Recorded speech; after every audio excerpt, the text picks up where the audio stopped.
and I'm talking about men relationships, right? Mhm. I think it's very important, like for us to have meaningful relationships, especially in this day and age where we seem connected but yet not connected, if that makes sense. Right, right. Yeah, so I think this is an important one for all the men out there. I've been doing some research and been coming up with a lot of searches that's been saying like the bromance myth, like all these things about bromance kind of thing, and I'm just like, I don't know if that's just the word for today or is that supposed to explain like men relationships, bromance?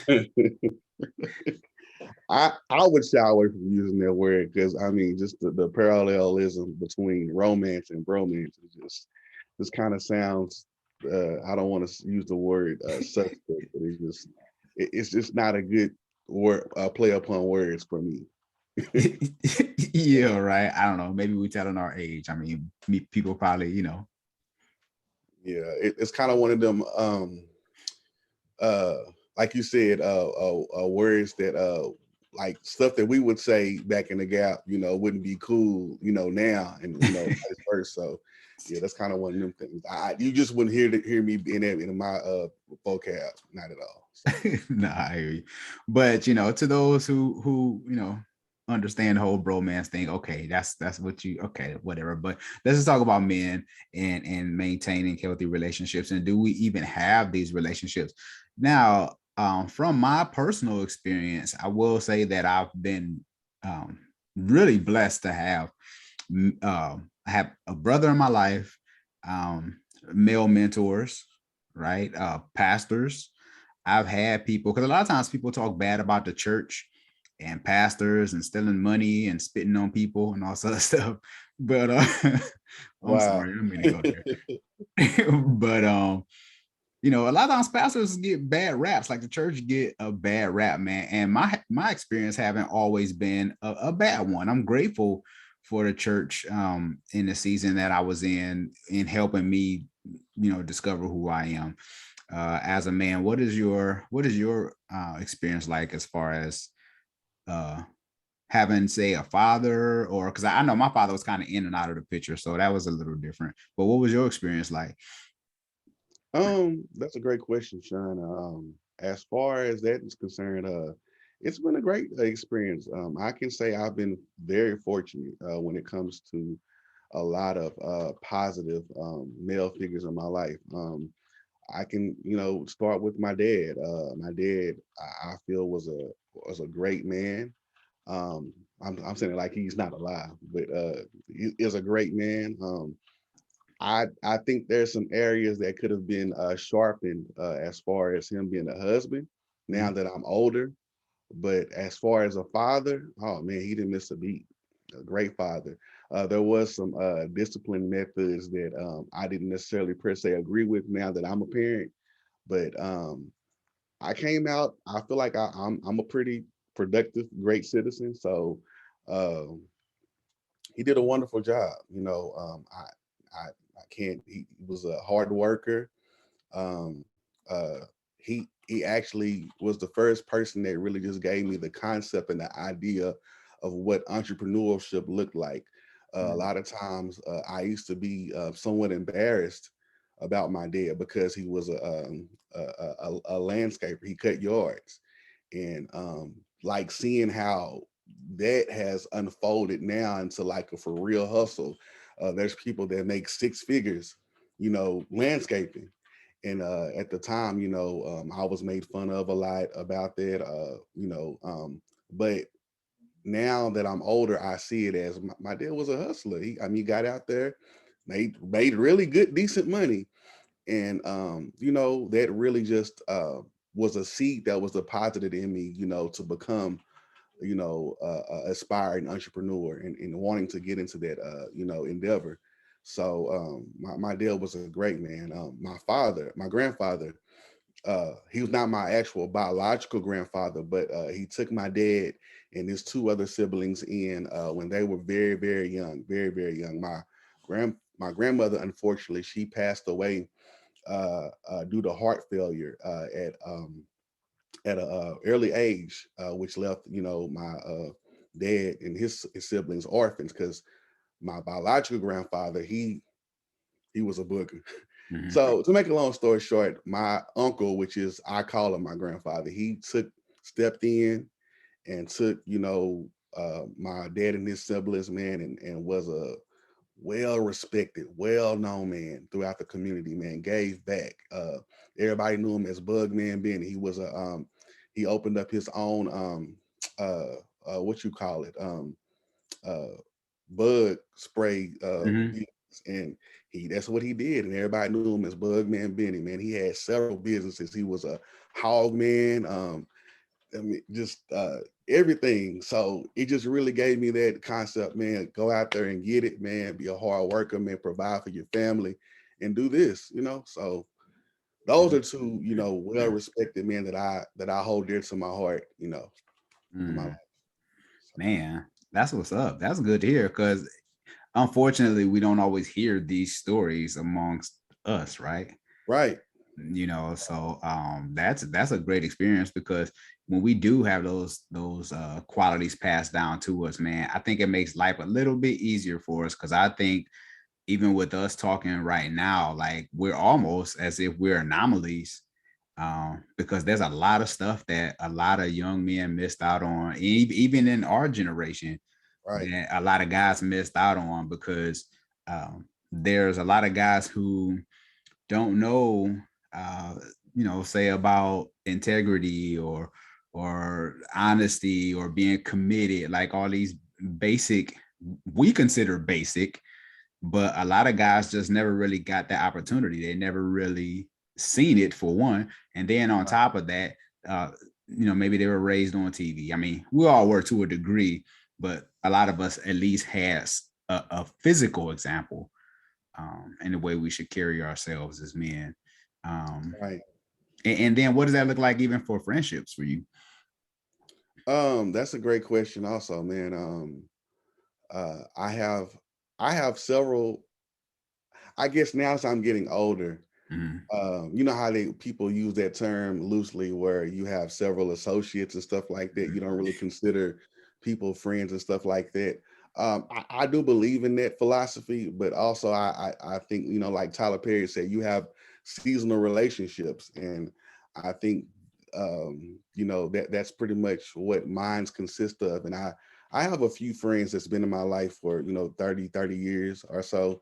I have one great friend named Terrence Jones. That's if that's my brother, like literally, and like he knows me inside out, to almost to where sometimes it really makes me mad. There was one particular time we were in college, and like I say, he knows me, and it like frustrates me sometimes how much he knows me. But at that time, of course, I had some complexities going on with like my identity. I was very insecure. So we were in college, and I won a raffle to pick up a fan, a box fan. And like, if you know anything about HBCUs, and at that time in the early 2000s, the AC would go out. So it was real rigged then. So if you got a box fan, like, hey man, you doing something. So I wanted it, and everybody wanted it. And so I was too afraid of how I looked and how people would make fun of me. I didn't want to go down there and get it. So I didn't tell anybody there, but he knew that. So he called me out. He was like, bro, why you give that box fan to that girl? Because I gave it to this girl that I thought was cute. I was like, hey, you can have my ticket. I don't care. And so he was like, why'd you give that to her, man? You don't want to go down there because you don't want nobody to make fun of you. Man, you need to get out that insecurity. And like I almost got up and fought him because I was so mad, but he was telling the truth. And it's just like, that's how close we are, man. Like he knows me, man, and like we're really great friends. He was the best man at my wedding. I'm all three of his kids' godfather, and nephew. So I mean uncle rather. And so we just have that great relationship, man. Like we started out in we knew each other from elementary, but we started out being friends in middle school, like eighth grade, and like we actually hated each other up until then, and then we just became really close, man. And it's just been a great brotherhood ever since then, man. Like he's seen me in my weakest moment and in my greatest moment, man. And like, we share a lot of triumphs together, man. I was Mm. with him when he lost his first child, had a stillborn babe. I was with him, when, he had his last child, and so, man, we just, are great friends, man. And that's my bro, Terrence Jones. So Mm. it's one of my really great friends. Yeah, Uh, man. that's what's up, man. I love hearing genuine friendships and people that you've been connected with for years. I want to jump into this article too, but I've had a friend. Shout out to my homeboy Jimmy Dragon. He's a good friend of mine, and we just kind of came up together in Arizona in the church community. So, but he was an entrepreneur, right? Had his own businesses, his own varicose vein businesses, opened up multiple locations. Like Wow. he's doing the thing, man. And very smart guy. And there's been so many times where he's been there for me. Shoot, financially, mentally, you know what I'm Uh, saying?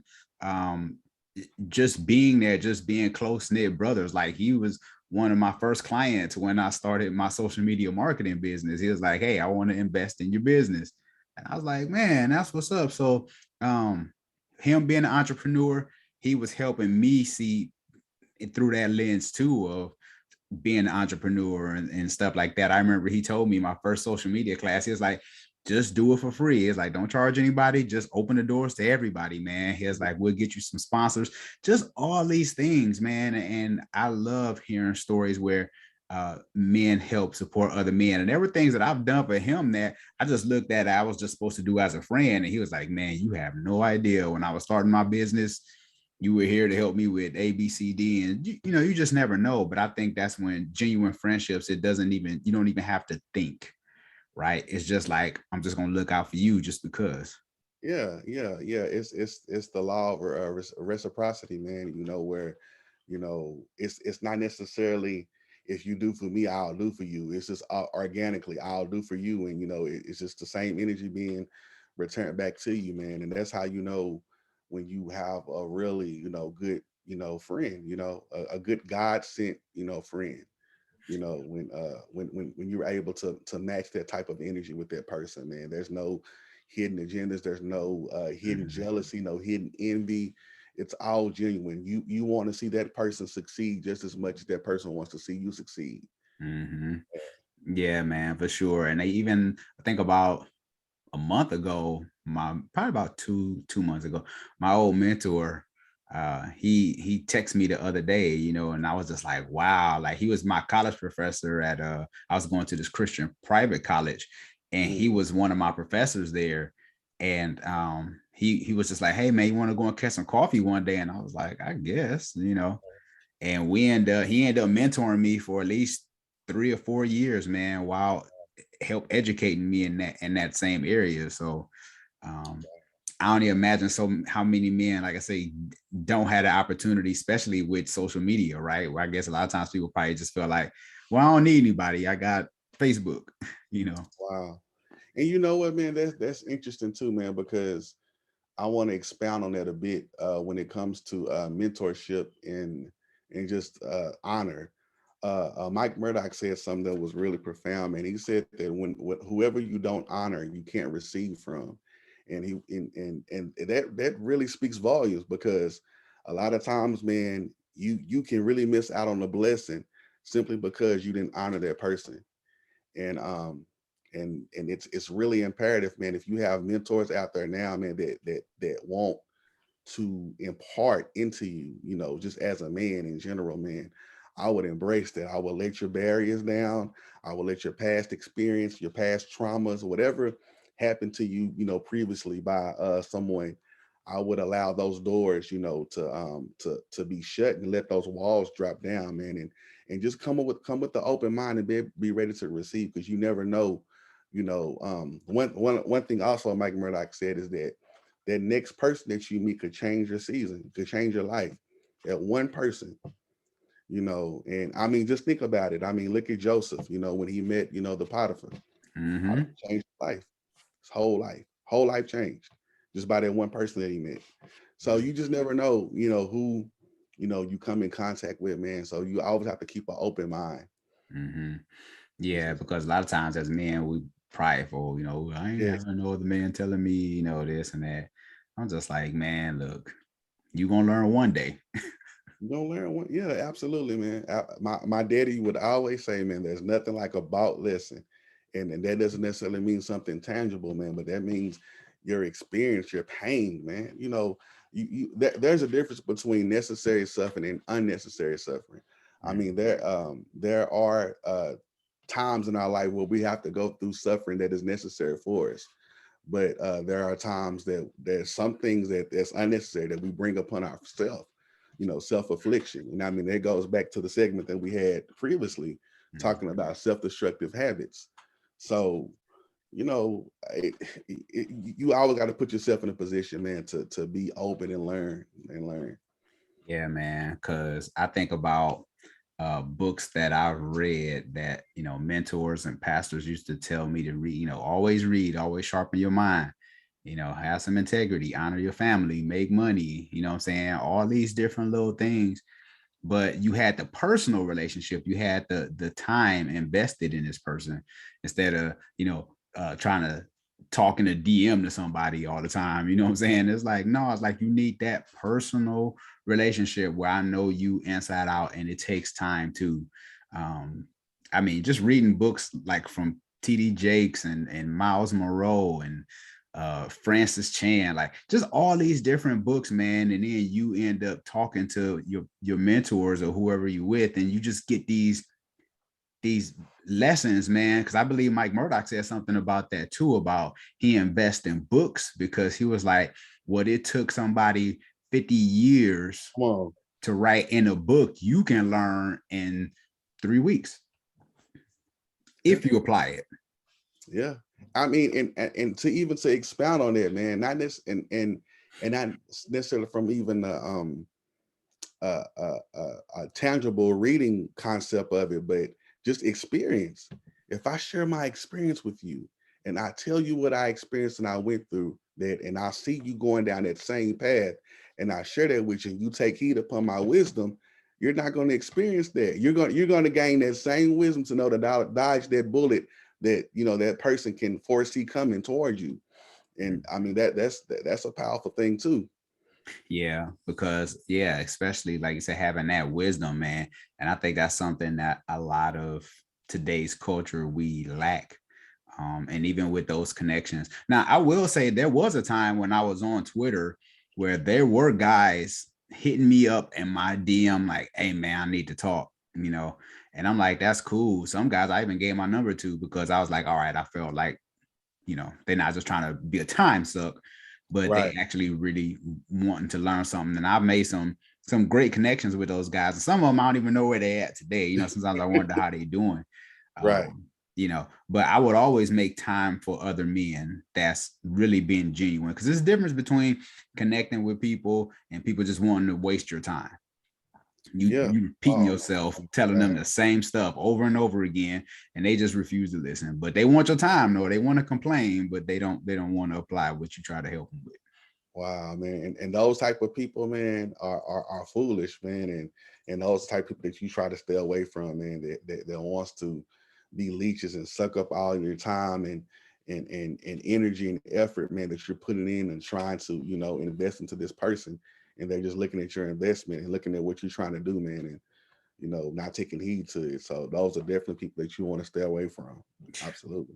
Man, for real. I was looking at this article on healthline.com, and they said 4 scientific reasons men have a hard time maintaining friendships. It should be No, good. number one was tend to bond around experiences, not talking about feelings. He said male friendships as shoulder to shoulder, while female connections are face to face. Wow. Yeah. So can you say that one more time? So basically you're saying that a male to male relationship is like me sitting by you shoulder to shoulder, now actually giving you direct eye contact. And with a man and a female, it's direct eye contact, or it's female to female direct eye contact. Female to female is face to face. Okay, got Mhm. you. Got you. Man to man is shoulder to shoulder. Now, there is some scientific study too that also proves that a lot of people feel more comfortable walking shoulder to shoulder opposed to face to face. Okay. This is why you see the greats like Barbara Walters when they interviewing people, or whoever are famous Wow. journalists. When they with somebody, a lot of times if they're not sitting face to face, if they're not, they are walking shoulder to shoulder. If you see in the interview, sometimes they just taking a walk in the That park. makes sense. Even when you look at Ellen DeGeneres, Yep. she well, the majority of people that come on her show, they're sitting side by side. And the seats are somewhere kind of catty cornered where you can see more, not from the peripheral, but just kind of like you can kind of like still see them. So Mm-hmm. yeah, that makes a lot of sense. That makes Yeah. a lot